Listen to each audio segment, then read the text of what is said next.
Hey, today I'm going to talk to you about the properties of watercolor paint. Before we start this unit, I want to talk about watercolors. And watercolor is a lot like hot tea.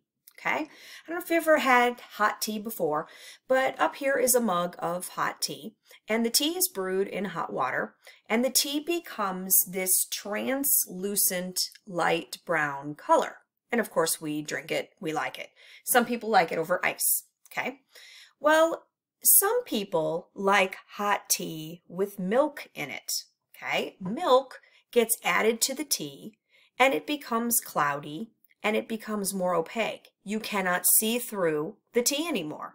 It's no longer see-through or translucent. It becomes what's called opaque, thicker. Okay, some people add honey to their tea. They add honey and milk. The honey for sweetness, and with the milk and the honey combined, it becomes even more opaque and thicker. Watercolor is a lot like that. If you paint in light washes and layers, it's see-through, it's transparent.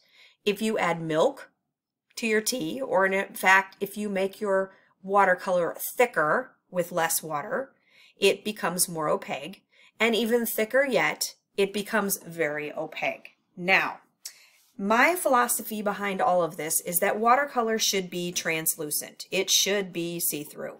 Because if it's not see-through, you know, it's thick, it's opaque, then you might as well just paint with acrylics or oils. That's just me. Here is a painting for examples of an apple. Okay, here are some apples at the top, painted with watercolor, very translucent. You can see through the layers of paint to the paper down below. In fact, there is no white with watercolor. White watercolor does not exist. If you want white, you have to leave the white of your paper, okay? You can purchase what's called tubes of white casein or gouache paint that you can add to your watercolors, but then it just becomes milky. It doesn't really become white. Okay, so in other words, if I'm painting this apple and I want to put some white highlights on top, I could take that tubed watercolor in white and try to put it on top. But honestly, it just turns pink. Okay, the best way to get that pure white is to leave the paper white. Down here, we have an apple that is painted with watercolors as well. Here, the top one, it's very translucent. Here, they started to add more layers, another layer of watercolor. So in other words, they painted the top one and then let it dry and put another layer on top of more reds, more golds, more darks. And now it starts to become more opaque. It's like adding the milk to your watercolor, to your tea. And it's okay, it's still a watercolor painting. It's just thicker.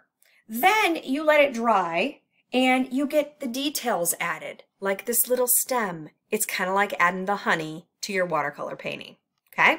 So I always refer to watercolor painting like painting with tea with milk and honey. You slowly add your layers until it becomes more opaque if you want it as such. Now this is personal preference though, okay? So here on the left is a watercolor painting of a flower. It's done translucently. It's beautiful. We've got mixes and shading going on here where you've got the darker red and it slowly fades out into the pinks. Same here, darker green slowly fades out. But on the right, we have a little bit more opaque watercolor added in layers on top. It's just personal. Which do you like? I prefer more translucent watercolors, but to be honest with you, opaque has a place as well, okay? And as you go through these different things, like here's a watermelon painted translucently and then painted more opaque. A horse painted translucently, very creatively done with drops of watercolor. This is called wet on wet, where you make the surface wet and then you drop colored paints on it. And then they slowly all blend together to make these beautiful washes.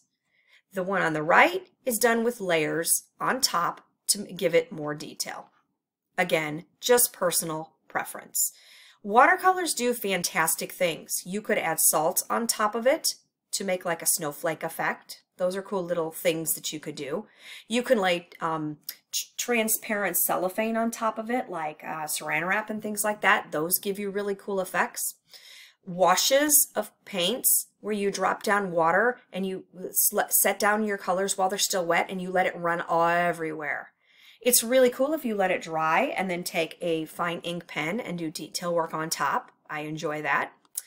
Skin tones can be achieved through browns, pinks, oranges, violets, blues in the skin tones. Look at this gorgeous background. Done in wet and wet as well, meaning the wet of the paper, get it all wet, and then you drop down bits of color and let it run everywhere. Gorgeous, gorgeous, gorgeous things that you can do with watercolor. Watercolor, or aquarelle, is the French word for watercolor. This is the casein that I was talking about. It is a watercolor paint that uses milk as its binder. So it's the pigment of watercolor, and it's ground up with milk added to it to make a more opaque watercolor. Again, why use it? You might as well use acrylics or something like that to make it thicker. They also have something called egg tempera, where you could buy egg tempera paints, which is watercolor with egg in its binder. But I choose to use watercolors with gum arabic in it. Sometimes when you open a tube of watercolor paint, you get this syrupy stuff on the surface. When you first squeeze it out, and it's okay to use it, you just mix it into the paint, okay, to get that translucent watercolor. And it looks a lot like honey. Watercolor comes in dry cake, which means little pans like this, okay, or it can come in tubes like this that you squeeze out. And that is what I gave you. Surfaces, as far as surfaces go, you can paint on hot press paper, which is a smooth paper. I don't recommend it because it does wrinkle more and it tends to not flatten out as it dries, and it puddles more. I use what's called cold press paper. It has a little bit of bump to it, okay? And if you notice, there are different degrees of the bumpy cold press. So here you've got a little bit of bumps, more bumps, more bumps. And a good sign of watercolor paper that is costly and is of good quality is it has what's called this decal edge to it. Okay, I gave you some watercolor paper that is student grade as well as decal edge paper that has been cut. So you may not necessarily see that decal edge, but I did give you cold press papers. You will use what's called sable paintbrushes. Okay, paintbrushes like this come in those little sets, and they're a lot like a makeup brush. They hold a lot of pigment and a lot of water. I use multi-purpose brushes like this. I think I have a little more control than over painting with a mop, but that's just me. Okay, and then of course there are different techniques that I'm going to show you. This is wet on wet, when the paper is wet and you drop down color and let it all run together. A flat wash is when you take a pigment and you put it across a surface and then you slowly try to drag it around with no change in value. There's no shading. Where a graded wash has shading from dark to light, and it is created by adding more water, not white paint. Okay? Remember, lights are added by adding more water. Variegated washes are created from changing from one color to another and letting them blend together. Dry brushing is a term used to put in detail work. So you use a dry brush and a little bit of wet paint with not as much water to create detail work. Sometimes you lift off, where you'll take paper towels and blot, okay, to get different techniques as well. Okay, so the rules of using watercolor. Number one, only use watercolor paper. Don't use printer paper or canvas or anything like that. You truly need watercolor paper. If you ever draw anything out, keep your pencil sketches as light as possible. Only you need to see them. If you paint over pencil, it will seal in the pencil and then you can never get that pencil off. Okay, plan your colors before you start your painting. Remember to protect and plan out your whites. Start painting light and then transparently build up the layers. If you wish to add the techniques of tea with milk and then with honey, meaning a layer of watercolor, let it dry. A layer of watercolor, let it dry, and then another layer of watercolor to let it dry. Let the paint dry in between layers. A hairdryer is helpful if you have one. Otherwise, you just got to be patient. Keep your brushes clean and replace your water often. So those are some things I want to talk to you about. Now, I gave you a tray of watercolors, and they have the color names written down on the sides. This is my typical setup for a palette, okay? You can also use pan watercolors. It's the same stuff. This stuff comes in a tube and I squirt it all out. I tended to put all my warm colors on one side, my cool on another, and my neutrals on the other end. I've had this since college, and I had the money later to buy some purples and some pinks, and I had to add them over here, okay? So I've still got some wells left for mixing, but honestly, I just do my mixing in the middle, and I keep my clean pigments around the outer edges. Same with this tray. This is squirt out paint, and they just let it dry, okay? All you have to do is reactivate this stuff with water, and then I do my mixing up above. If this gets really dirty, I take my paintbrush, okay? I get it all cleaned up. And I've also been known to hold this underneath the faucet as well, okay? So that's one way to keep all this clean. Before I start painting, I activate my paints, okay? I dip my brush in the water, and I put flecks of paint in every single spot. What's cool about watercolor is you can activate your colors, walk away, 3 hours later come back, and they're still okay. You may have to add a little more water. You don't have to keep a lid on it. See, this paint slowly starts to melt the pigment, and then it makes watercolor. This is the watercolor, the liquid, okay? You're not painting right out of this sticky stuff. In fact, your paint should never be sticky. Just some tips there. I'm going to move this out of the way. I'm going to show you some things. We're going to go with reds. They show up better under the camera. I'm going to use this cadmium red color, dipping my paintbrush in my paint. And then over here on the paper, I'm going to show you, we're going to put down some paint. Okay, now this is pretty thick. You can't see through the paper. We want to see through it a little bit. So I clean off my brush, okay, and then I slowly add more and more water as I drag it down. That is how you shade with watercolor. It's got dark running down to light, okay? And I kind of push it around and manipulate it around on my paper. I can let this dry a little bit. I can blot it off to remove if I want it lighter. Okay, I have a little too much water. It's like learning how to control the paint. Do I need a lot of water or do I need a little bit of water? And it just takes some practice, okay? This is what we call a graded wash, going from a dark to a light, okay? Now, a variegated wash would be taking pigment and putting it down on your paper, and then taking another color, we'll take some blue, a little more, okay? And then letting them run together. That is a graded wash, where you've got one color going into another color. It's hard to control. You sometimes have to blot it. You sometimes have to push it around. So let's add another color to that. Let's add some green. And then I add more green paint to it. This is called a variegated wash. That's not coming out very green on the camera. We'll add some lighter green. Maybe you can see some difference. There we go. So I'm going from a red to a blue-green. That was phthalo green, actually. Down into a green. Okay, now notice that there is bright, so I have to take it and manipulate it back into my other colors. All right? So those are the kind of washes that we're looking at when we paint. If I want something darker, I let it dry. It's starting to dry over there. I'm going to go back to it. Another thing is called wet on wet. You get your wet paper. Okay, you can't really see that under the camera. And then you take colors and you let them drop down into the paint and kind of let it do its thing into the water. Okay, that is wet on wet.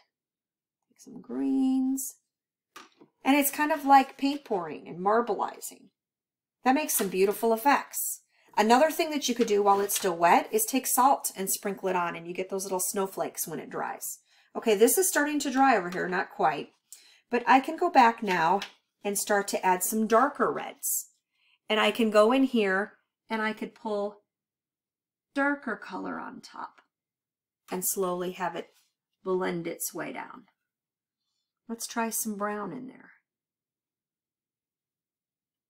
Okay, and I'm slowly taking this paint and letting it fade down into it. So let's say, for instance, we're painting an object. Let's paint a flower petal. going to take my red paint. I'm going to draw myself a petal. Wow, I didn't even draw the whole petal, did I? Pull some water into it. And then more water into it. I hold my brush in my hand. Sorry, I hold my paper towel in my hand and I do a lot of wiping it off. You didn't see that under the camera. So there, I've got a flower petal started.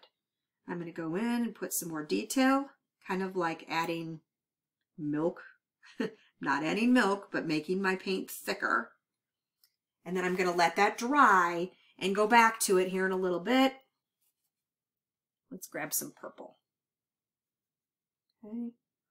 And I'm going to put some purple lines in the middle of it. Now I've got a flower petal. Okay. That's really all it is. And it's doing it over and over and over again. So I put a little bit of pigment down. I wash my brush. I start to pull water into it. I let the whites of the paper be the whites. I don't always fill it in perfectly. I'm going to pull a little bit of that purple in there.